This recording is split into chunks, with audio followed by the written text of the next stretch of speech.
3.5 సంవత్సరం ఏలియా దైవజనుడు ఎదురు చూస్తా ఉన్నాడు. ప్రభా ఏంటి కరువు, ఏం చేయమంటావు అంటే, ఏలియాతో దేవుడు ఇదిగో సారేపతను గ్రామంలో ఒక విధవరాలు ఉంది, ఆ విధవరాల దగ్గరికి వెళ్ళు, నేను ఆ విధవరాల ద్వారా పోషిస్తాను. దేవునికి స్తోత్రం చెప్పండి గట్టిగా, హల్లెలూయా. నేను అడుగుతున్న ప్రశ్న, అసలు విధవరాలకే తినడానికి ఉంటుందా? విధవరాలకే తినడానికి తిన్నాడు దేవుడు, ఎవరి దగ్గరికి వెళ్ళమన్నాడు?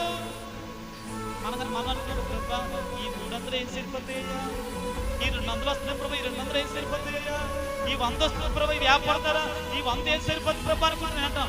ఆ 100 ఆ 200లతో దేవుడు ఈ కరువు కాలం అంతా నిన్ను పోషిస్తాడు. దేవునికి స్తోత్రం చెప్పండి గట్టిగా. డైలీ వచ్చేది 200లే, కానీ ఆ 200 ద్వారా దేవుడు నిన్ను పోషిస్తాడు. నీకు వచ్చే రాబడి 300లే, ఆ 300 ద్వారా దేవుడు నిన్ను పోషిస్తాడు, నిన్ను నీ కుటుంబాన్ని పోషిస్తాడు. దేవుడు ఏలియా విధవరాల దగ్గరికి వెళ్ళమన్నాడండి. చివరట్టు వేసుకోవడానికి ఏంటి ఆ యొక్క పొల్ల ఏరుతా ఉంది.